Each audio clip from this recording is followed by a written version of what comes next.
Steel plant ఉద్యోగులపై fire అయ్యారు MLC Somu Veerraju. కేంద్ర ప్రభుత్వం స్టీల్ ప్లాంట్ నిర్వహణకు 11,000 కోట్ల నిధులు ఇచ్చిందని గుర్తు చేశారు. ఉత్పత్తి బాగా జరుగుతుందని లాభాల్లోకి తీసుకొచ్చే ప్రయత్నం చేస్తున్నామన్నారు.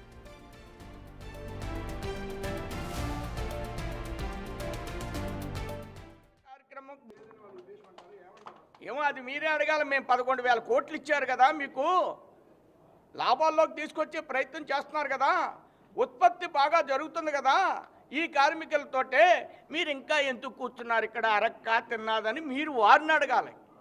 నేను అడిగితే ఏం చెప్తాను? నేను చేయవలసిన కార్యక్రమం చేశాం.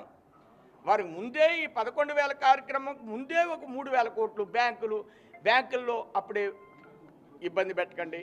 కరెంటు బిల్లు ఎక్కువ కాలం మేము వసూలు చేయమని చంద్రబాబు నాయుడు గారు, కార్మికులందరూ కష్టపడి పనిచేయండి అంటే వాళ్ళు కష్టపడి పనిచేస్తుంటే పాతతనంలో అలాగే డబ్బులు దొబ్బేయాలని అక్కడ కాసు కూర్చున్నారు. మీరు ఆశీర్వదించకండి, గట్టిగా మాట్లాడండి, వాళ్ళని అడగండి. ఏంటి ఇంత జరుగుతుంటే మీరు ఇంకా ఇక్కడ ఎందుకు కూర్చున్నారు? వాళ్ళు ఈ దేశ శక్తులు కాదు, వాళ్ళు ఎక్కడోళ్ళు కాదు, వాళ్ళు చైనా బాగోవాలనుకున్న వాళ్ళు, వాళ్ళు రష్యా బాగోవాలనుకున్న వాళ్ళు. వాళ్ళు 1100 కాబట్టి ఎన్ని కాలాలైనా సరే ఆ 2 దేశాలు అభివృద్ధి చెందినాయి. వాళ్ళ జెండాలు కట్టుకునే వాళ్ళు అలాగే మాట్లాడతారు. వారిని నమ్మొద్దని మిమ్మల్ని కోరుకుంటున్నాం. వచ్చే ఎన్నికల్లో వైసీపీని ఖాళీ చేయటమే తమ లక్ష్యమన్నారు సోము వీర్రాజు. వైసీపీని ఓడించి కూటమిని బలపరుస్తామన్నారు. జగన్ మరోసారి సీఎం కారని సెటైర్లు వేశారు. ప్రజలు ఇవ్వని ప్రతిపక్ష హోదా తాము ఎలా ఇస్తామని ప్రశ్నించారు. అధికారం జగన్ సొత్తు కాదని, ప్రజలు ప్రభుత్వాన్ని వద్దు అనుకుంటే ఎలా ఉంటుందో ఇదే నిదర్శనమన్నారు. జగన్ మరోసారి అధికారంలోకి వస్తే ఏపీ అభివృద్ధి ఆగిపోయేదన్నారు. స్పష్టంగా చెప్పాను, కూటమిని బలోపేతం చేసుకోవడం. ఆయన 40 అన్నది దాన్ని 20కే తీసుకురావడం. ఆయన అన్నీ నెగ్గేశాడు. మొన్న ఆయన అన్నీ కూడా నెగ్గానన్నాడు. ఇప్పుడు ఏదో వైస్ చైర్మన్ ఓడిపోతున్నానని బాధపడుతున్నాడు. ఎవరినే నామినేషన్ కూడా వేయనటువంటి వ్యక్తి. ఆయన నామినేషనే వేయనీయలేదు, కానీ అన్ని చోట్ల ఆయనకే మెజార్టీ వచ్చింది. ఇప్పుడు అందరూ అక్కడ ఉండడం లేదు. చంద్రబాబు నాయుడు గారు సైలెంట్గా పోటీ చేయడం మానేశారు. ఇప్పుడు అందరూ ఇటు వచ్చేస్తున్నారు. ఇది చూసి తట్టుకోలేకపోతున్నారు. పోనీ వాళ్ళందరూ ఉంటే నెగ్గేసేవా నువ్వు? అధర్మం చేస్తే ప్రజల యొక్క తీర్పు ఈ విధంగా ఉంటుంది. అధికారం ఉన్నటప్పుడు కావరంతో వ్యవహరించకూడదు. అధికారం అనేది ఎవరి సొంతం కాదు, ప్రజల సొంతం. దానికి అనుగుణంగా వ్యవహరించాలనేటువంటి దృష్టితో జగన్కి నేను తెలియజేస్తూ, మేము కూటమిని ఇంకా కూడా బలపరుచుకుంటాం. 3 పార్టీలు కూడా బలోపేతం అవుతాయి. ఈ రాష్ట్రాన్ని ఇంకా అభివృద్ధి చేయాలి. ఇటు బీఆర్ఎస్ అధినేత కేసీఆర్ పైన ఆయన తీవ్ర వ్యాఖ్యలు చేశారు. కేసీఆర్ తన కుమారుడు మేనల్లుడు కోసం ఆలోచిస్తున్నాడని సోము వీర్రాజు ఆరోపించారు. కల్లబొల్లి కబుర్లు చెప్పి 10 ఏళ్లు ప్రజలను దోచుకున్నారని మండిపడ్డారు. కేసీఆర్ను ఇప్పుడు ప్రజలు నమ్మకపోవడంతో బీజేపీపై అసత్య ప్రచారాలు చేస్తున్నారని మండిపడ్డారు. అభివృద్ధి ఎజెండాగా బీజేపీ పాలన ఉంటుందన్నారు.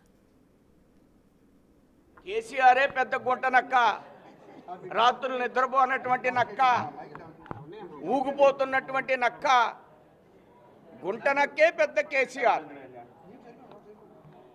అధికారం అంటే అభివృద్ధి కోసం ఇప్పుడు మీకు వివరించాను. అధికారం అంటే అభివృద్ధి అనేది ఏ విధంగా జరుగుతుందనేది. అలాంటి అభివృద్ధి కాకుండా వాళ్ళ అమ్మాయి అభివృద్ధి చెందాలి, వాళ్ళ మేనల్లుడు అభివృద్ధి చెందాలి, వాళ్ళ అబ్బాయి అభివృద్ధి చెందాలి. అది గుంట నక్క. మేము కళ్ళల్లో ఒత్తులు పెట్టుకుని కాసు కూర్చుంటాం అభివృద్ధి చేయడం కోసం. ఆ రాష్ట్రంలో అభివృద్ధి చేస్తూ అధికారాన్ని సంపాదించాలనేటువంటిది భారతీయ జనతా పార్టీ యొక్క లక్ష్యం. దానికోసం ముందుకు వెళ్తాం. ఇందులో డోకా లేదు. నీలాంటి కళ్ళబొల్లి కబుర్లు చెప్పి ప్రజల్ని అట్రాక్ట్ చేస్తామని 10 సంవత్సరాలు నమ్మించావు. ఇంకా అలాంటి అవకాశం లేదు. ఇలాంటి మాటలను వెంటనే నిలుపుదల చేయాలని నేను డిమాండ్ చేస్తున్నా. ఇక సోము వీర్రాజు చేసినటువంటి కామెంట్స్ పై మరిన్ని అప్డేట్స్ అందించడానికి మా ప్రతినిధి రాజు జాయిన్ అవుతున్నారు. రాజు, ఇద్దరు మాజీ సీఎంలను కూడా విమర్శించడం జరిగింది. సో ప్రజెంట్ సోము వీర్రాజు చేసినటువంటి వ్యాఖ్యలను ఏ విధంగా చూడాలి? గత కొంతకాలంగా అంటే ఏ అధికారం లేకపోవడం, ఏ పదవి లేకపోవడంతో సోము వీర్రాజు చాలా సైలెంట్ గా ఉన్నటువంటి పరిస్థితి అయితే ఉంది. కానీ ఎమ్మెల్సీ అయి అప్పుడు కూటమి ప్రభుత్వంలో భాగస్వామి అయినటువంటి సోము వీర్రాజు సంచలనమైనటువంటి కామెంట్స్ చేశారు. ముఖ్యంగా అటు ఆంధ్రుల హక్కు, విశాఖ హక్కు నినాదాన్ని ఏ విధంగా అయితే మనకి తెలిసిందే, ఆ విశాఖ హక్కు ఉద్యమం మీద అదేవిధంగా మాజీ సీఎంలు కేసీఆర్, వైఎస్ జగన్ల మీద కూడా తీవ్ర వ్యాఖ్యలు చేసినటువంటి పరిస్థితి కనిపిస్తుంది. మనం ఇప్పుడే సోము వీర్రాజు మాట్లాడినటువంటి మాటలు విన్నాం. వీటిని కనుక ఒకసారి గమనిస్తే స్టీల్ ప్లాంట్ అసలు అమ్మకానికి ప్రధానమైనటువంటి కారణమే అక్కడ ఉన్నటువంటి కార్మిక నాయకులు వాళ్ళ ఆస్తుల మీద కూడా విచారణ జరిపించాలనే ఒక హాట్ కామెంట్ సోము వీర్రాజు చేశారంటే దీన్ని బట్టి అర్థం చేసుకోవచ్చు అక్కడ ఉద్యమం ఏమి జరగట్లేదు. 11,400 కోట్ల రూపాయలను ఎన్డీఏ ప్రభుత్వం స్టీల్ ప్లాంట్ అభివృద్ధికి అయితే ఇచ్చింది, కానీ అవేమీ వీళ్ళకి కనిపించట్లేదు. ఉద్యమాలు చేస్తున్నారు, అసలు ఎందుకు ఉద్యమాలు చేస్తున్నారో అర్థం కావట్లేదు, అది మీరే వాళ్ళని అడగండి అంటూ ప్రశ్నించినటువంటి పరిస్థితి అయితే కనిపిస్తుంది. ముఖ్యంగా ఆ రష్యా, చైనా లాంటి దేశాలకు వీళ్ళు తొత్తులుగా వ్యవహరిస్తున్నారు. వాళ్ళ అభివృద్ధి కావాలి తప్ప భారతదేశ అభివృద్ధి వీళ్ళకి అవసరం లేదు. ఇక్కడ కేవలం జెండాలు పట్టుకుని ఉద్యమం చేస్తున్నటువంటి నాయకులే ఈ స్టీల్ ప్లాంట్ నష్టాలు పడడానికి, ఆ స్టీల్ ప్లాంట్ అమ్మకానికి కారణమైనటువంటి వాళ్ళు వాళ్ళ ఆస్తుల మీద విచారణ చేపట్టాలి. అదే విధంగా అక్కడ ఉన్నటువంటి నాయకులు ఎవరో కూడా రిటైర్డ్ అయినటువంటి వాళ్ళే దీక్షా శిబిరంలో కూర్చుని ఉద్యమాలు చేస్తున్నారని తీవ్ర వ్యాఖ్యలు చేసినటువంటి పరిస్థితి ఉంది. దీని మీద కూడా స్టీల్ ప్లాంట్ కార్మికులకు సంబంధించి నిన్నటి నుంచి చాలా హాట్ గా స్పందిస్తున్నటువంటి పరిస్థితి కనిపిస్తుంది. మరో పక్క చూస్తే ఇక్కడ మాజీ సీఎం, ఆంధ్రప్రదేశ్ మాజీ సీఎం అటు వైఎస్ జగన్మోహన్ రెడ్డి కూడా మరొకసారి అధికారంలోకి వచ్చే పని లేదు, అధికారంలో ఉన్నప్పుడు అహంకారంతో వ్యవహరించాడు, విశాఖ రాజధాని చేస్తారన్నాడు తప్ప విశాఖ డెవలప్మెంట్ చేయలేదు, రాజధాని చేయలేదు, పైగా 500 కోట్లు పెట్టి ఒక ప్యాలెస్ ని కట్టుకున్నాడు.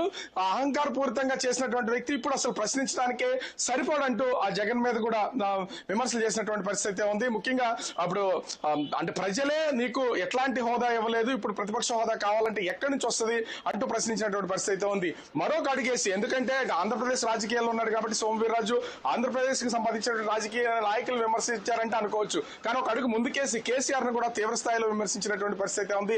కేసీఆర్ ఒక గుంటలంక లాంటి వాడు, తన కూతురు, కొడుకు, మేనల్లుడు వాళ్ళ అభివృద్ధి కావాలి, 10 ఏళ్ల పాటు కల్లబొల్లి మాటలు చెప్తూ కాలం గడిపేశాడు తప్ప అటు తెలంగాణ అభివృద్ధి ఏమీ చేయలేదు. అభివృద్ధి అంటే ఏంటో ఎన్డీఏ ప్రభుత్వం మోదీ ఆధ్వర్యంలో జరుగుతున్నటువంటి అభివృద్ధి, దీన్ని మేము చూసాము, చూపిస్తాం అంతే తప్ప కేసీఆర్ ని నమ్మాల్సినటువంటి పని లేదంటూ హాట్ వ్యాఖ్యలు చేసినటువంటి పరిస్థితి ఉంది. ఇప్పటి వరకు చాలా సైలెంట్ గా ఉన్నటువంటి సోము వీర్రాజు ఈ స్థాయిలో వ్యాఖ్యలు చేసి విరుచుకుపడడంతో అసలు అటు వైసీపీ గానీ, ఇటు ముఖ్యంగా చూస్తే స్టీల్ ప్లాంట్ కార్మికులు కానీ అసలు ఈ వ్యాఖ్యలు కనుక ఆంతర్యం ఏంటనే దాని మీద చర్చిస్తున్నటువంటి పరిస్థితి కనిపిస్తోంది. సౌమ్య.